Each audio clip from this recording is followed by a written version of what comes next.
Hey everyone. I almost got Instagram and Facebook started at the same time, but I did not. So I'm getting that started.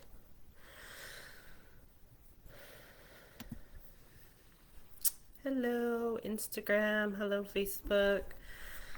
Um so I didn't really get any major questions, and that's partly my fault because I literally just posted a couple of hours ago that people could get their questions submitted. Um, but because I kind of had a topic in mind, I was thinking about talking about what bipolar disorder is today and going into some of that. But then after doing some social media scrolling and reflecting on some of the things that have been on my mind this week, I decided that I'm going to go a little bit off the cuff and not really answer a question, but go into a. I kind of want to touch on this TikTok therapist discussion that has been going around the internet. And if you don't know about that, I'll kind of give a synopsis here in a minute. And then I wanted to talk about just some things to keep in mind when you feel like your own mental health is not the greatest, and how you can, some things that you can do in your daily life to improve your mental health. And I just have kind of a four-part, um, four pieces of our lives that we can kind of look at to see where we can improve our mental health, and just go into various things you can do under each of those four categories. So I don't know how much the general public knows about the whole thing that has happened this past week with the TikTok therapist. um, and essentially, what happened was there's a therapist who had a TikTok account, and she made a video, which has, I think, since been deleted, but it's on like some stitches, or people had downloaded it, that kind of thing. Um, but essentially, the TikTok was her complaining, or what seemed like complaining, about clients coming into therapy and trauma dumping on the therapist. And there was a pretty strong reaction from people who are in therapy, people who have been in therapy, and other therapists. But there was a very strong reaction that people feeling like, oh, so this is what my therapist thinks when I come into therapy and tell them about everything I've been through or everything I'm going through. And it's just a general air of um, fairly good consensus among the internet that, at least as far as I've seen, that this was pretty damaging to the client therapist relationship. That it gave people the feeling that this therapist had thought poorly of people who come into therapy and dump all their trauma. Dump. So there's been a lot of criticism over the general message of her TikTok.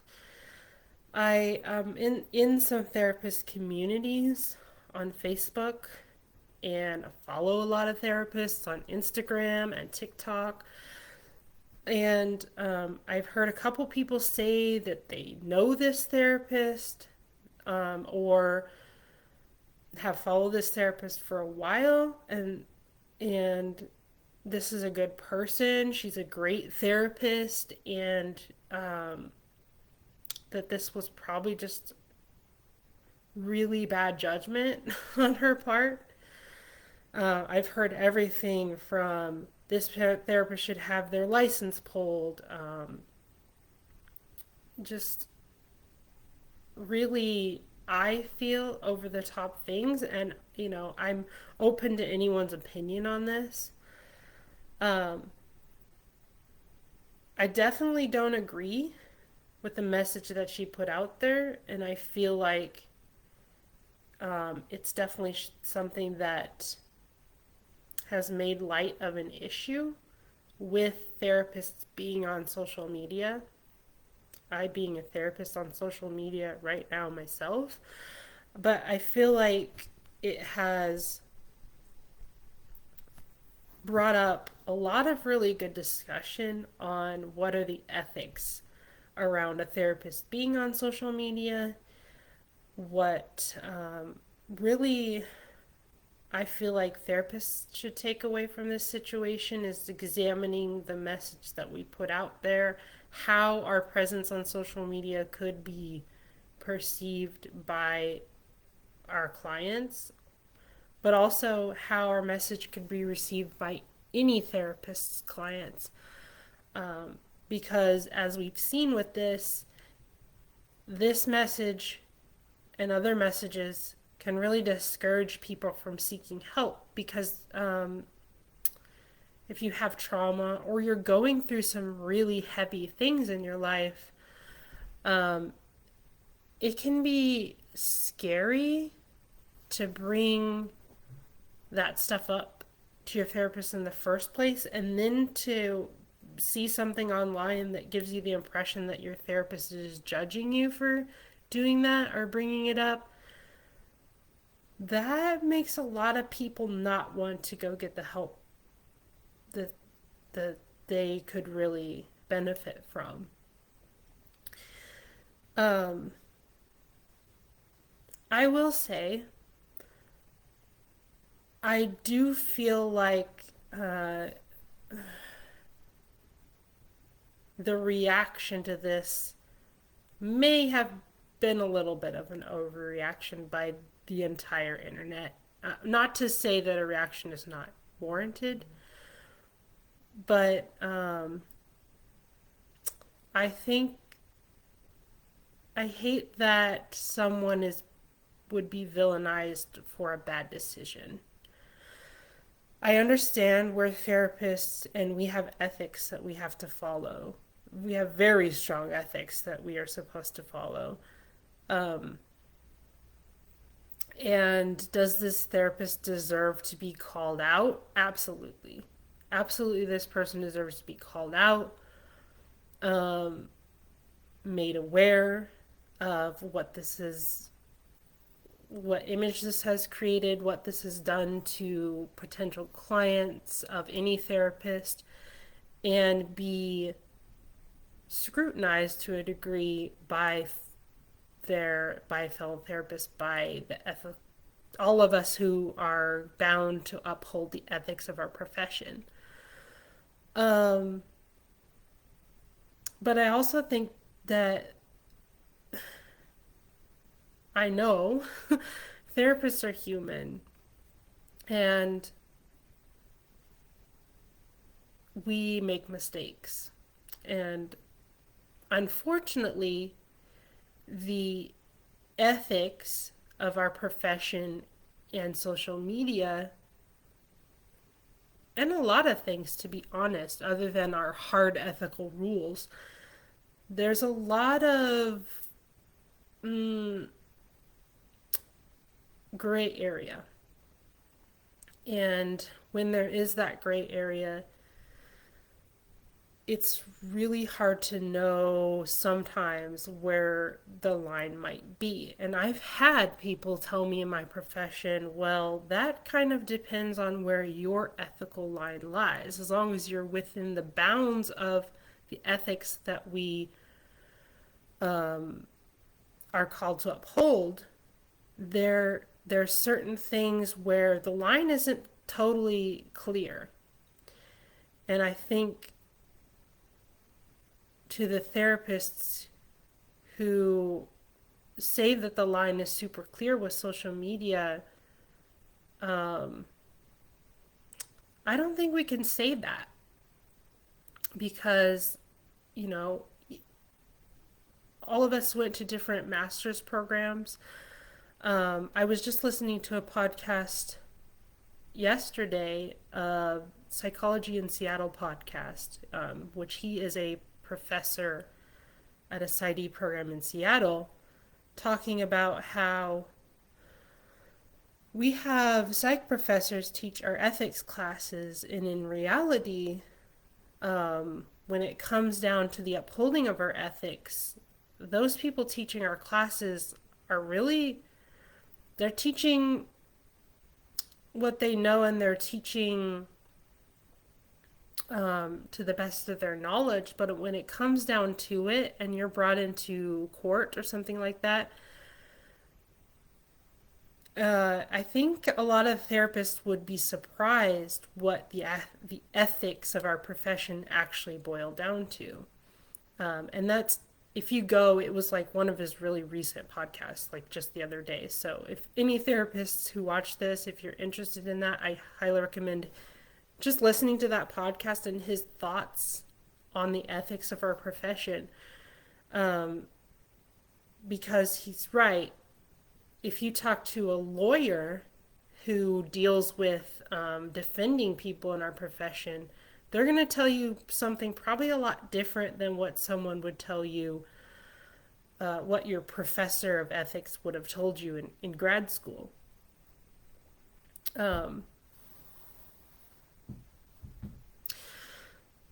and talking to all of the people who would be clients of a therapist, myself included, and a lot of therapists included, who do their own, go to their own therapy and get their own work. I I want to apologize on behalf of the of therapists in general, that if you saw that or you're seeing that video replayed in the days after in this discussion that's going on, that that is not a view that we hold of our clients, right? I am not thinking when a client comes in, which happens quite frequently, a client comes in and they just have a lot of stuff that they need to get off their chest, that they need to dump. And I'm completely okay with that.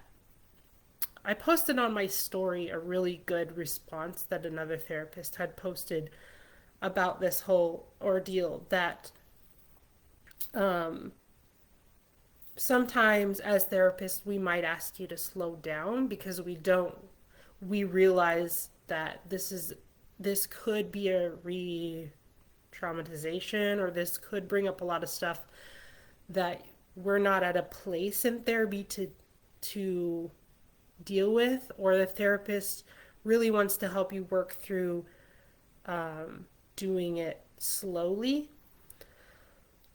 But I'm never gonna walk away from a session with someone who has bore all of the stuff that they've been through or they're going through to me and think, oh my God, like I didn't need that today. That's my job, okay? That is my job. And when I have something has, it's been a tough session, because here's another thing I will do is I try to acknowledge to clients that when they've unloaded like a lot, sometimes I feel that, like you can feel that in the room where they've just like laid their burdens out. And sometimes I'll just say, like, that's heavy. I feel that. And in a way, I'm kind of saying, like, yeah, I recognize that you needed to do that. And I recognize that you're going through a lot, or you have been through a lot. And that is completely valid. And that's also part of what I'm here for. So the message that, oh gosh, they just, client came in and trauma dumped on me this today. It's, um, I have a feeling that therapist is dealing with their own stuff, and they really need to, any therapist who finds themselves in that pattern of thinking really needs to examine why they're feeling that way. And do they need to do some of their own work? Do they need to take a step back? You know, so on and so forth, because obviously that mindset is affecting your clients and is going to affect how your clients show up, how comfortable they are, and whether they drop out of treatment because of you. So I think it's a good, I think what is happening is are great discussions for therapists to really think about A, their mindset towards their clients, and B, what they're putting on social media. Do I have anything else to say about this? I have I haven't commented on a lot of the discussions going on social media, and so this was kind of my comment to clients and to fellow therapists. So um, I might summarize this and make this into an Instagram post, and some of my fellow therapists who follow me, you know, can comment. Clients, I'd love to hear.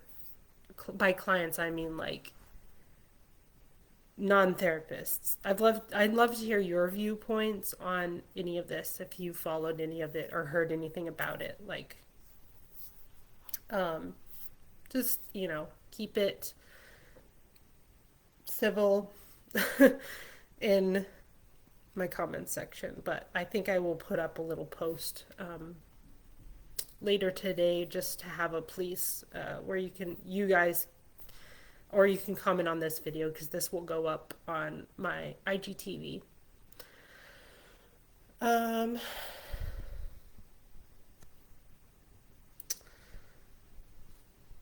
let's see.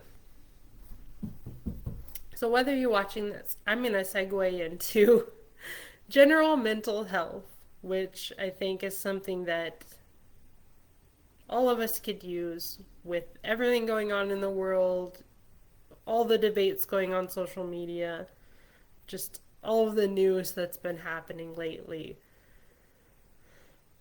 Maybe it's just me, but I feel like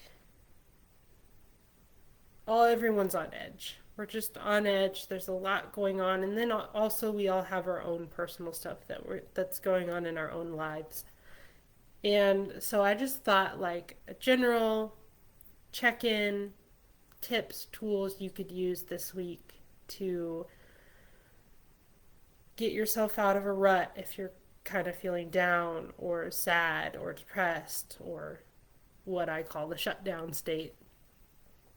Or if you're feeling really anxious, on edge, um, tight muscles, which is something I've been experiencing today, and just stressed, then these are the things I just want to give you tools um, that I feel like, because I'm a therapist, have kind of become a background discussion for myself of like, of course I could do a better job with practically living this out, but when I take the time to be like, okay, do a check-in and say these are the things that I need to do to improve to improve my anxiety or my depression or even my mental health in the moment. These are the things, and that I also try to pass along to my clients. Like, these are practical things that you can do in your daily life. And some of these I will create into homework, and depending on what the person is dealing with. So, I tend to, when I think of general mental health, I tend to think of 4 areas. So, we need to look at is our emotional health, our physical needs and physical health, our spiritual health, and then along this kind of goes along with physical needs, but our environment.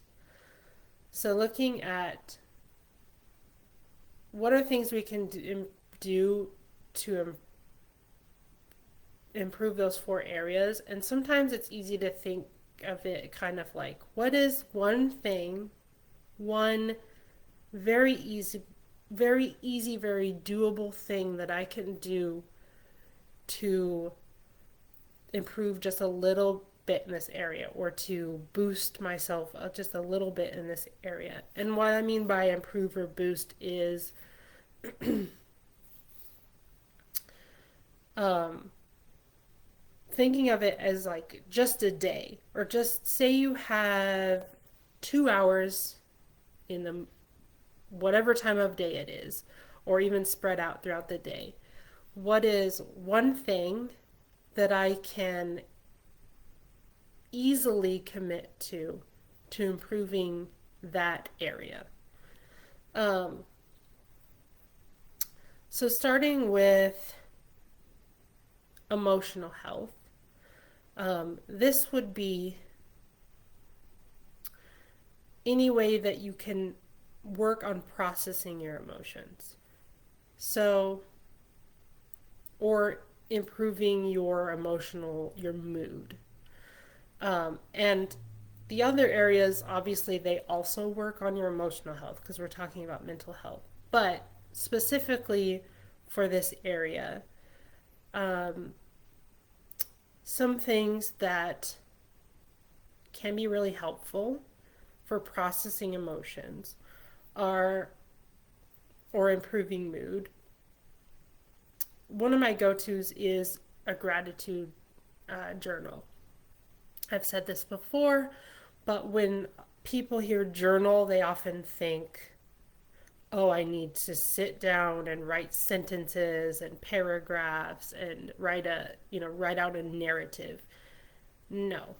I have probably could find a couple of notebooks in my room currently that are just lists. And so one of the habits that sometimes I like to do when I'm just feeling low or anxious or whatever is get out my gratitude notebook and just write lists. And so I can challenge myself, what are 5 things? What are 10 things that I'm grateful for?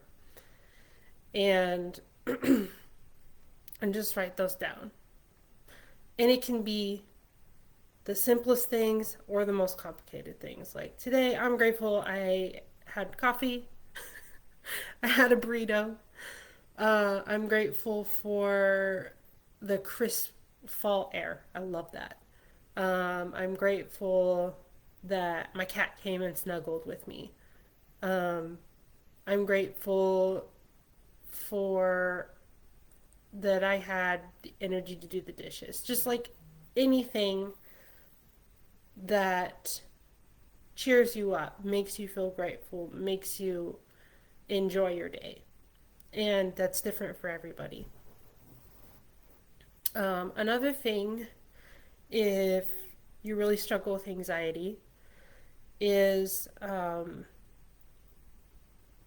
I just call like a brain dump or a worry dump. And that's kind of the same thing. It's just like you can just use a bulleted list. I have some people do who like to leave voice messages for themselves or make a little video, whether it be just on your phone or Snapchat or whatever. Just kind of uh, dumping out what are you worried about right now.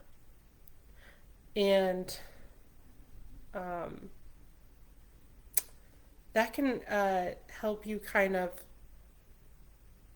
start to identify some of the things that are in your mind. It can just be thoughts that you're having, things in your life that you're stressed out about. And the idea behind this is it just gives it a place to go other than swirling around in your head. And so you're just putting it down, getting it out. And you're kind of giving it its own container. Um, Other ways for processing emotions. Um, Similar, you can do brain dump for just how you're feeling, just simply feelings. And if you want, you can add like a tiny bit of why or what is making you feel that way. So again, just a brain dump of what's going on. Um, I might go back to that one if I think. Like I said, this is off the cuff, so I'm just coming up with stuff from my brain right now. I didn't write anything down. Um, so going on to spiritual health. And I think this is one that we really tend to leave out. And when people think their spiritual health tied to their mental health, I know there's a lot, like there's a lot there to unpack for some people. And it doesn't matter what your beliefs are, what your spirituality are, even if you're atheist. I think that you can have things that you could consider spiritual, but you may not have a spiritual practice, but for someone who is atheist or doesn't really know what their beliefs are at the time, maybe it's having something to do with philosophy or whatever you feel like kind of speaks to you and speaks to your experience as a human. I hope that makes sense. But obviously, if someone is a Christian, um, they have things that help them feel spiritually fulfilled or feel like they are doing something for their spiritual self. And that might be prayer, that might be a devotion, that might, you know, whatever that is for you. If you're a spiritualist or a Wiccan or something of that nature, it might be um, trying to think of examples. I have my own stuff that I do, um, but this could be a really broad range of things. For me, I have like an astrological journal that I like to spend time just looking up and writing in. Um, Doing tarot is very spiritually fulfilling for me as just a way to check in with myself. Um, for some people, it's crystals or just reading about something spiritual or um, meditation or talking to your ancestors, talking to whatever deity you speaks to you. Um, so I'd love to hear like in the comments what are some of the spiritual things that you guys do to kind of charge up your spiritual battery. But I think it's something that some of us can kind of miss in our daily routine, and when we do it, we feel it definitely improves our mood, or we feel a little more fulfilled. And I know for me, like, even just the act of it takes me away from social media, it takes me away from my daily life. And even if I just spend 15 minutes checking in with that part of myself, it's like the same principle of checking in emotionally or checking in with your physical needs. You're checking in like what what are my spiritual needs right now. Um, so then moving on to physical needs, and which will probably segue pretty into environmental needs. So physical needs is kind of the obvious things of, am I drinking water today? Have I eaten a meal? Um, and obviously, if um, some of those things are a struggle for you, those are things you can talk to your therapist about. But in general, you know, some of us just have those little bad habits where we know if we do something a little bit differently, we would feel a little bit better. But maybe we're avoiding it just because we feel yucky or we're really anxious.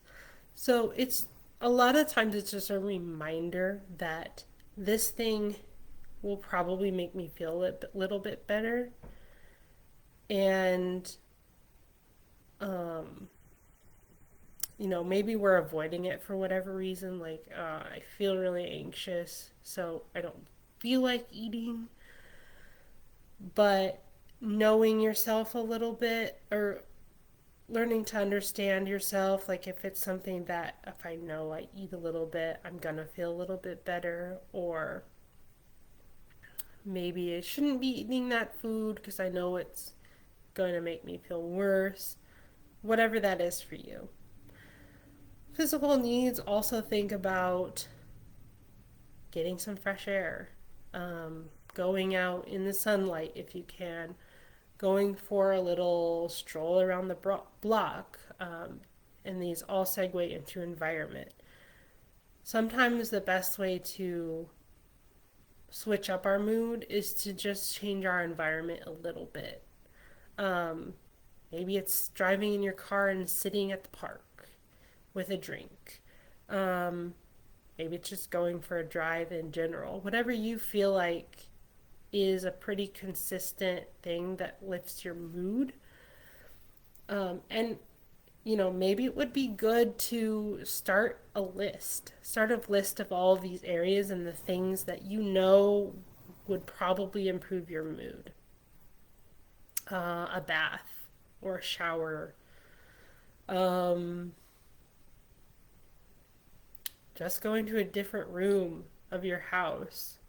Sometimes I realize if I've been it's like a work at home day, I've been sitting on the couch too long, um, that I'll just put my computer on the floor and lay on my stomach with a pillow and work that way. Um, so yeah, and then talking about environment, I know that taking care of our environment, our home, our car, and our general environment can have an impact on our mental health, but also when we're feeling down or feeling really anxious, it can be really hard to get started. And so, what I um, recommend people do is, if you feel like there's just too many things for you to do, or there's so many things and you feel really, really overwhelmed, a little, there's a couple little hacks you could do. Um, One is you commit to a time limit. So you say, this is the task that I want to work on. I'm setting a timer for 10 minutes. You're only committing to 10 minutes.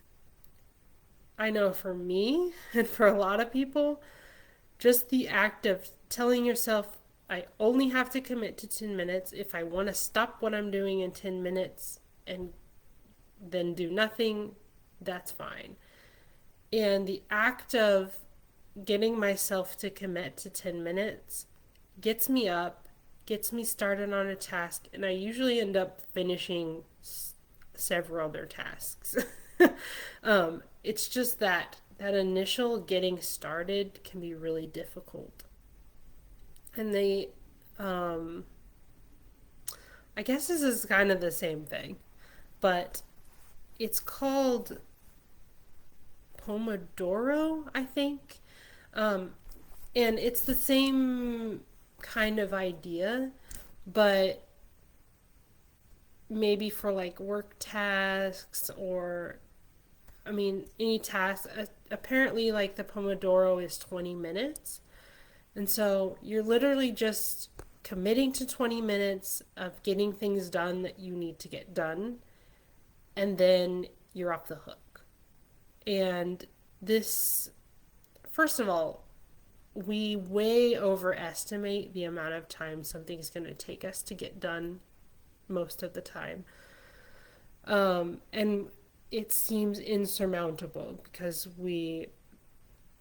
in reality, it's probably going to take us 5 minutes to load the dishwasher, right? But if you're like me, we let the dishes pile up because it just feels like, "Oh, I don't want to do that. I just don't want to do it right now."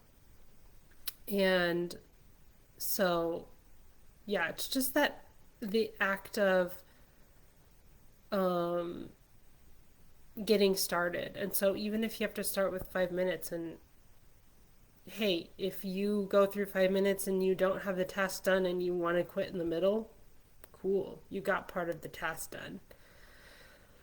Um,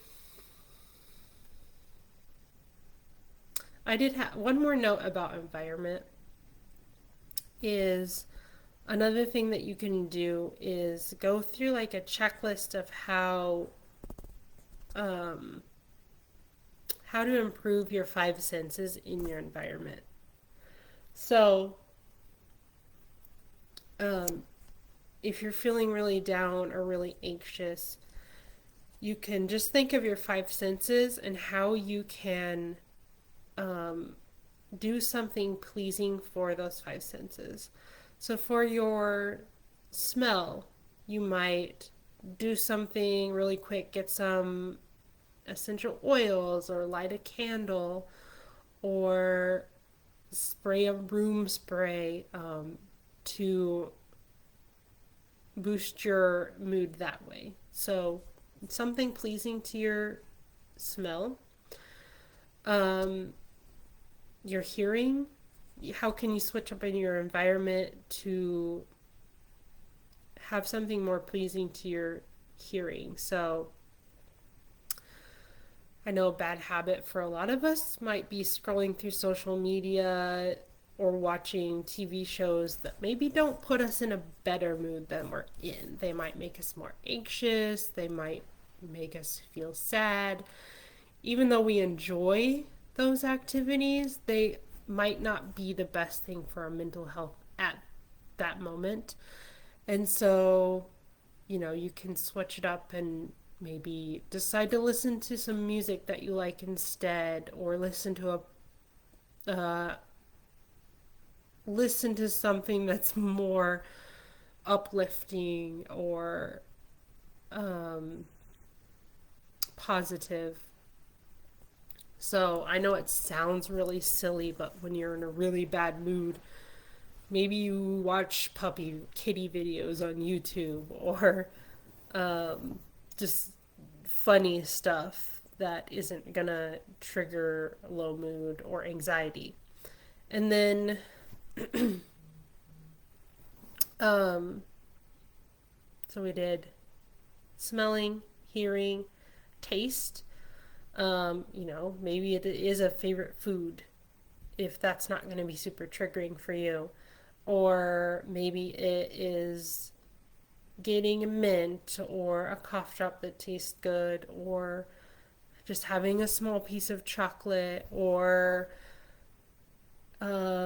getting your favorite drink, that kind of thing can kind of um, turn a little bit of switch in your mood. And touch. So, especially if you're a tactile person, or, um, one of the things I really like doing is if I don't have to be going anywhere in the office, then I get in my leggings and my cozy sweater right now because it's fall. Um, get a fuzzy or a cozy blanket. Um, or maybe if it's it's tactile for you, it's like I talked about, like just a different position or a different place to sit, or um, it could be fidgets. If you're really anxious, you have things that are nearby that you can kind of fidget with and take care of that tactile sensory need. And then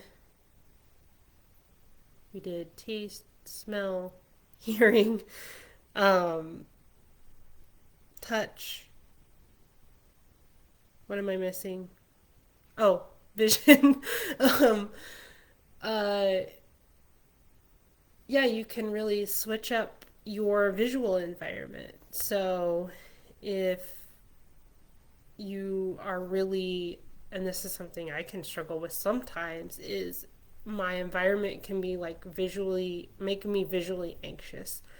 And so it might be just picking up some clutter real quick, or um, going back to like visuals. If we've been watching things that are not so great for our mood, we may enjoy them, but they might not be great for our anxiety or our depression or whatever. Is to look at things that are very beautiful or pleasing to the eye. This could be another reason to go outside or go to a nature trail that's near you or go to the park, um, and notice the little things. Look at the flowers, look at the insects, look at the squirrels. If you have a patio or a balcony, going out and looking at what's going on outside. Um, this also applies to just watching puppy or kitty videos, or I really like watching some of the YouTubers that um, live out in nature, live in like cottages, go on hikes. So watch those, that kind of stuff on TV. Um, Looking at art, um, especially anything that can kind of give you an awe and a wonder about life. Those are great things for your mental health. Um, give just a minute. If anyone has a question they want to pop in the comments, I'd be happy to answer any comments about the general mental health stuff I've talked about, any comments about the TikTok therapist debate. But I'm not seeing anything. And if you have thoughts, comments, questions about anything that I've talked about today, feel free to shoot me a private message on Instagram or Facebook. I'd love to chat with anyone there, or comment on this video. So I hope you all have a great Friday.